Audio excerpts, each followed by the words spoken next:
Okay, today our project for the first time will be making an adjustable stock out of a fixed stock. This is a stock I made the other week, and when I made it, I know my length of pull is 14 inches, so I made this stock exactly 14 inches. However, I guess depending on the scope you put on there, it might change a little, so I felt this stock to be just a tad bit too long. So I thought, well, why don't we just make it adjustable? I mean, you could design this stock with different size butt pads and or spacers and screw them on and off and make your stock adjustable. But I thought, eh, why don't we make it fully adjustable? So what I decided was to cut the stock and see how much adjustability I could get. So we start off with just figuring about what's the maximum amount of throw I can get. If I leave about 1 inch of the back of the butt, and I can cut out 1 inch to get right to the back of the comb. So this would mean that, well, in theory, I guess, this is what I was thinking. This would mean that I would go from 14 inches down to 13 at the shortest and probably up to 15 at the maximum. So I'll have a 2 inch throw to adjust. Of course, this at this time is just theory. I mean, since it's the first time I'm doing it, I don't exactly know how it's going to work out. I don't exactly have a plan, but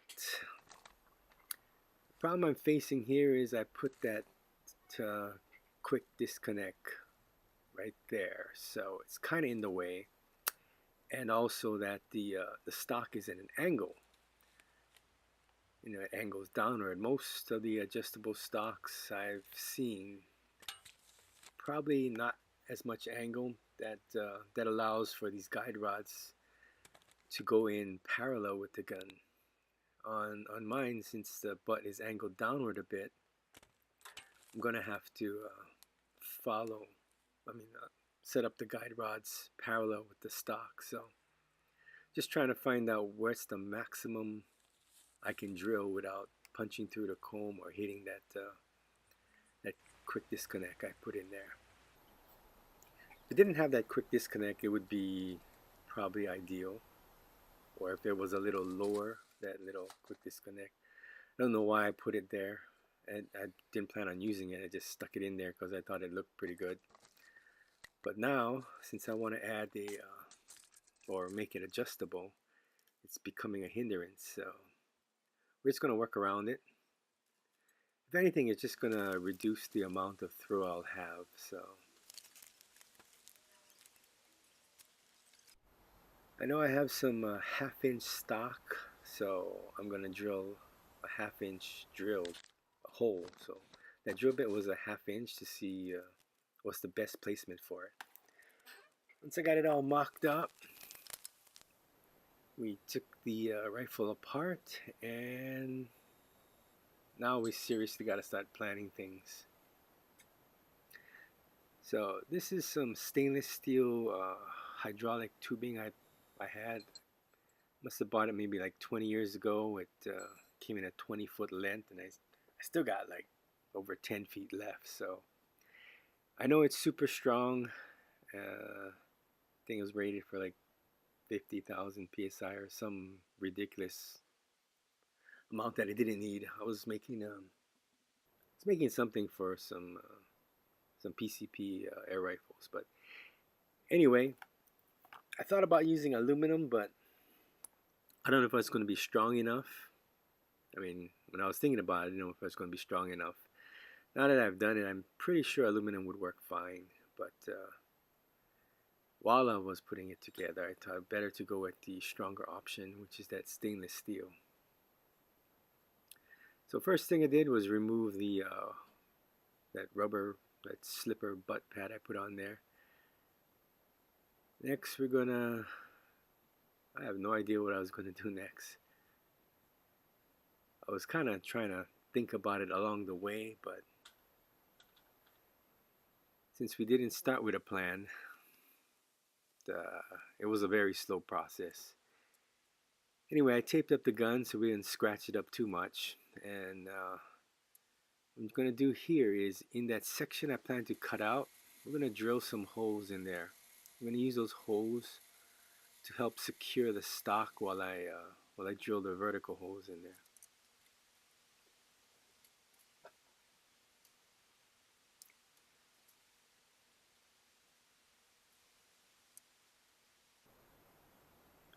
Once we got those holes drilled in, we're just going to try and find the center of the butt. I mean, when I made the stock, it was hand shaped, so by no means is it symmetrical. So it's the center is kind of relative, but as if the guide rods were coming out from what seemed to be the center, it would probably look better. So we try to get closest to the center, even though it's not absolutely symmetrical as possible.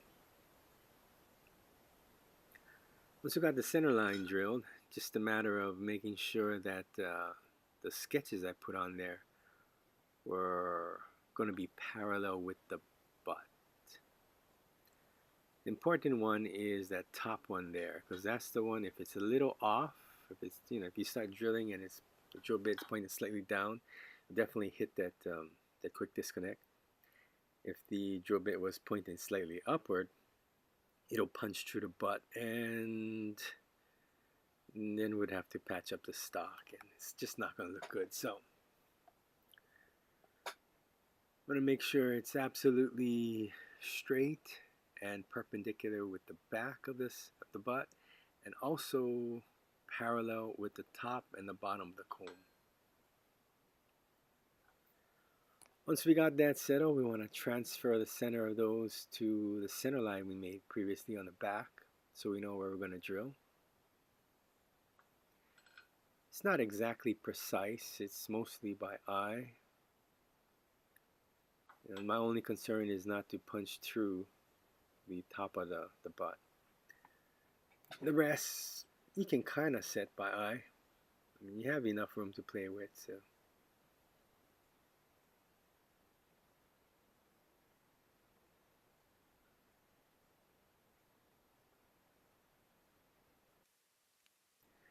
Next, we're going to figure out how we're going to drill the hole vertically. I mean, I thought first you could clamp, I was going to put my vise on that plate there and then clamp it in, but that didn't work. So what I did was I went and got my roller from my table saw and put two pieces of 2x4. Actually, I went with one piece of 2x4, but it wasn't stable. So I screwed two pieces together, and we leveled off that 2x4, so it's level, and the drill bit, it would be perpendicular to that. It's actually turned out pretty good in that I could just slide the stock over back and forth to drill the two holes, and both of them will be parallel to each other. The next problem we face though is making sure that the drill bit lined up with the sketches I made on the side of the butt, so that we could drill straight without punching through the side of the butt. First thing I did was I put a screw in the center hole of that waist section. Then and I was thinking, well, it's gonna be difficult to align. So I didn't want the drill bit to walk. So what I did next was take a Forstner bit and give myself a flat, a flat surface to start the drill on.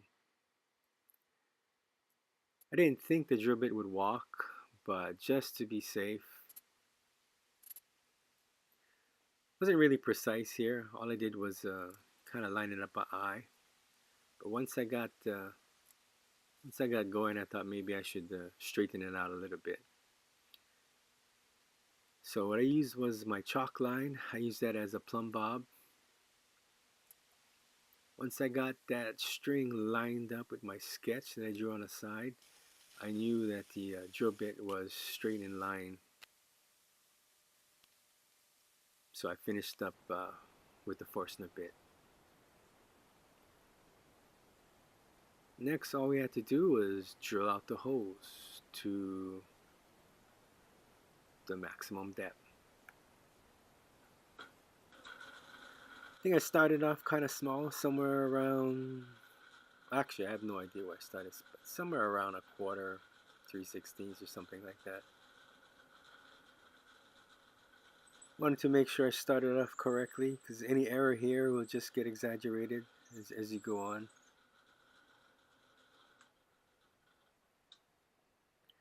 As you can see that my drill press, the speed is kind of slow.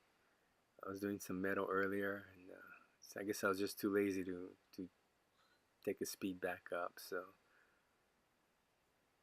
might look a little bit strange that it's turning so slowly, but still works. I slowly walked up the bit, maybe 2 sizes at a time. I know if I did this, it'll help center everything.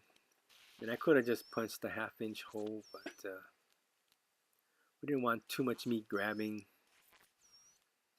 So we just went slowly. It helped everything self-center. Worked our way up to a 1/2 inch because I know that stainless tubing was a 1/2 inch.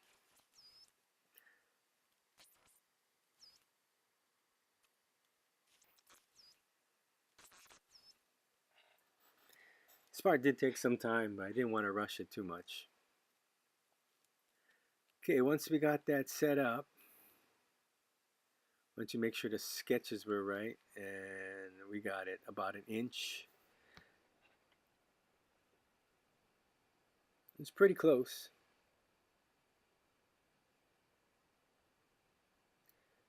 So we got the markings finally figured out. We're going to keep that back section. I'm going to cut out that middle section, and that'll give me about 13 inches on the short side, length of pull, and about 15. Well, that's what I was hoping anyway. Question now is how we're going to cut that. I mean, initially I thought the bandsaw, but I don't know if, since the gun is tapered, it's not, you can't lay it on anything flat. And it's radiused, so it's going to be kind of difficult. I think if you're going to make a stock and make it adjustable, before you start shaping it, this is where you figure how you know your cuts. Anyway, we decided to go with the compound miter. I had an old blade in there for a long time, and when I was cutting up some laminate flooring, it dulled it up pretty good. So I know for sure we're going to have to change it. I was looking around. I have a 62. That should be good. So they use for molding and such, and it comes out really well. So we're going to change the saw blade, and we're going to cut. Put in a few extra lines so I know where to cut, on what side of the line to cut. Don't want to make a mistake and cut off the wrong side. So alright, we got a blade changed. We got it square. We got it shimmed, and there's my first mistake. Let's see, watch, I do it again. See, look at that. 1, 2, 3 cuts. I was so used to cutting with a dull blade all these past few months that I had made multiple cuts. It's not necessary. It's a brand new blade. It'll slice you there like butter. You make one pass. I made 3 passes. I didn't realize it. I didn't realize I did it at the time. And right now, as you're looking, I still didn't realize it until I looked at the pieces. There are 3 lines on the butt, and there's 3 lines on the back section. Anyway, here's the idea. These are designed for furniture. I guess you drill your hole, you screw it in, and it'll fit a 10-32 bolt or screw or whatever it is. So before I do this, I'm going to test it out on a similar piece of, I guess, test wood. I'm thinking that this thing is made out of pewter, and cutting cutting threads into this hardwood with a pewter insert, I didn't think it would happen. I'm thinking it's gonna just crack as I'm putting it in. I also wanted to test the wood because the way the grain is going, I didn't want to put too much pressure, otherwise it'll just bust it out. So this test piece, the hole is towards this, I guess, close to the edge, enough that if there's a lot of pressure, it'll break out on this test piece. So far, I'm quite impressed. I thought it'll break by now. I mean, put some tapping fluid on there to help it out a little bit, and there it goes. It didn't crack like I thought it would, but it stripped out that Allen head. So that idea is out. I went with, actually these are from metal. They are designed for when you strip out a screw in metal. You can drill it out, tap that metal, screw in this piece here. It's pretty much a set screw that's drilled and tapped for a smaller size. So this one's drilled and tapped for a 10-32, same like the other one. So this will work out fine. It's they make it in both steel and stainless steel. This one I happen to have here is stainless. I probably should have gone with the steel because the black would probably look better and match the stock. I don't know why I went with the stainless. But here's a better picture of it right there. If you drill a 5/16 hole and tap it out with a 3/8 by 16 tap, you can screw this in.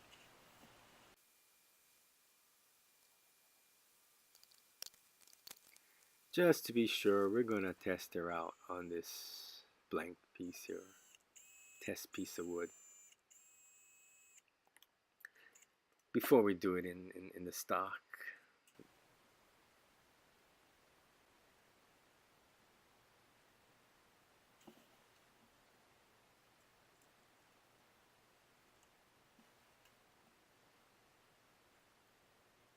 Yeah, this went in too easy. I should have done this from the start. Looks to be very good.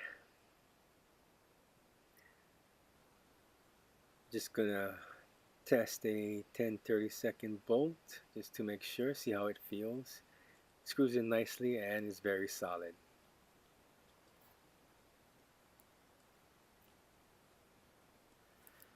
So that's gonna work. If I ever do this again, I'm definitely gonna do it this way.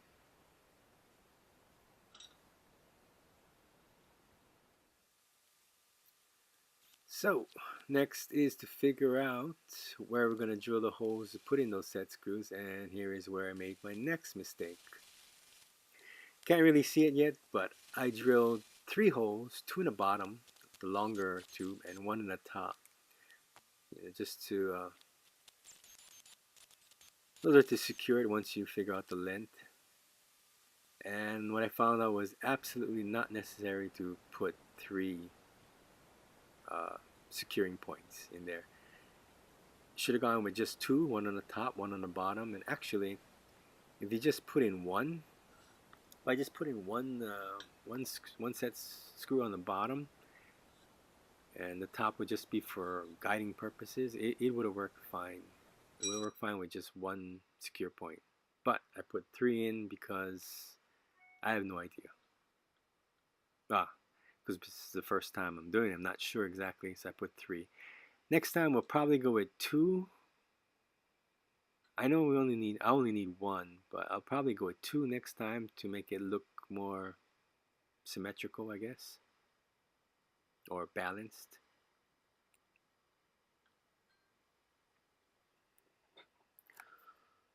Or maybe go with 3 guide rods and just put a secure point in the middle. I'm not exactly sure. Not even sure I'm going to make another one, but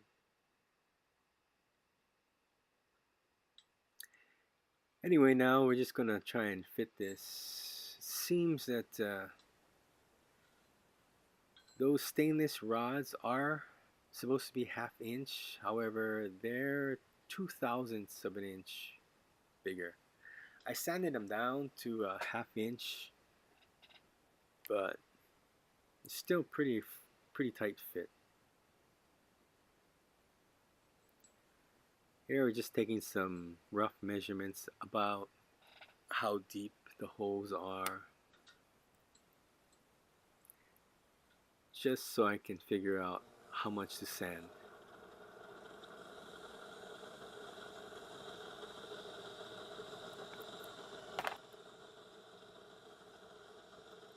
This part's a little boring, but I hit it with some 120 and then, no, it was 320, and then I finished it with some 600, just in case I wanted to polish it later.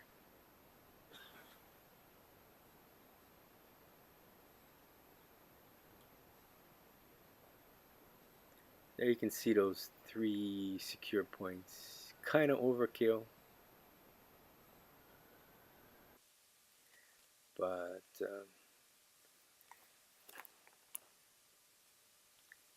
anyway, we just mixed up some 5-minute epoxy. I mean, normally those will screw in. It comes with thread lockers. It'll screw into metal and lock in. But since this is wood, those thread lockers not going to work. So we use some 5-minute epoxy with some black pigment. Cleaned it off with some alcohol. Might make the job a little easier later for cleanup. That should be dry in a little while. Just making sure none of it dripped in the hole.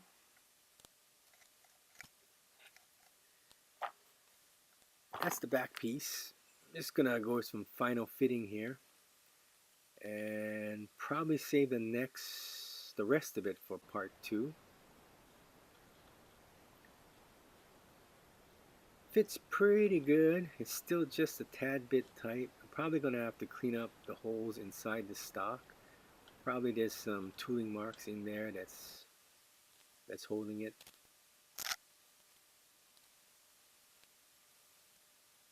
But we're just gonna take some final measurements here so we know where to cut.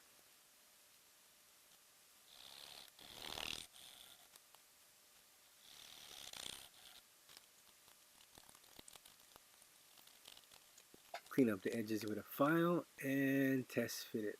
And that looks like it's gonna work pretty good. It's kind of what it's gonna look like there, except we're just gonna add a little, I guess,